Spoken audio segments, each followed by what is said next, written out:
Welcome to the Sources Solved series. In this video, we will be focusing on what you should do after receiving UAF funding. As an organization, you are always free to use your SAF account funds as long as you inform the source first. But there may be times when you need to request additional funds from the undergraduate or graduate student governments.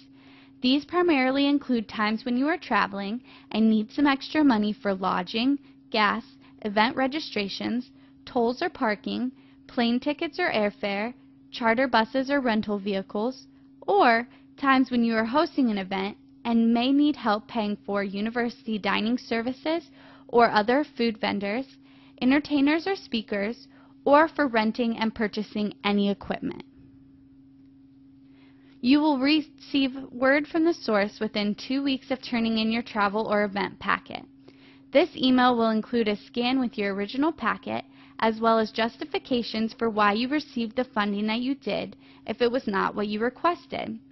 You should never count on receiving the full amount that you requested in a packet, as the student governments have many organizations to fund. But if your requests fit the purposes and needs of your organization, then you will almost always get something.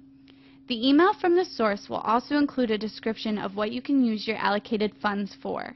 For example, if you requested money for airline tickets and lodging, but were only approved money for lodging, then the email will explain this. You may never use allocated money for a purpose other than what you were specifically approved for.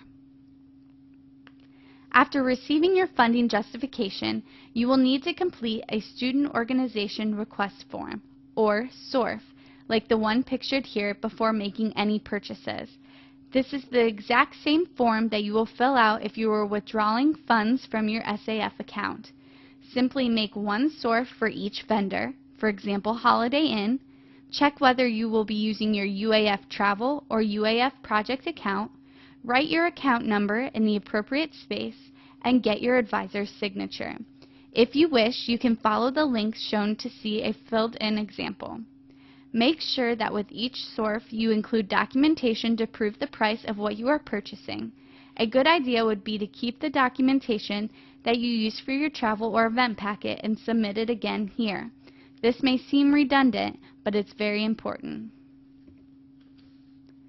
Once you've completed all your SORFs, take them to the source office and you will be given your organization's Visa card to make the transactions.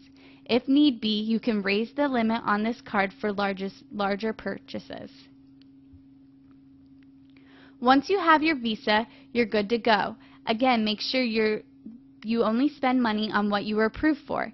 You must be able to prove that you followed the rules, so keep a hold of all your receipts from traveling or hosting your event. Once you bring back the card and receipts, your job is done. This concludes our discussion of what to do after you receive UAF funding. If you have any questions, please feel free to call the source at 330-972-2483. Email us at source@uakron.edu or stop by.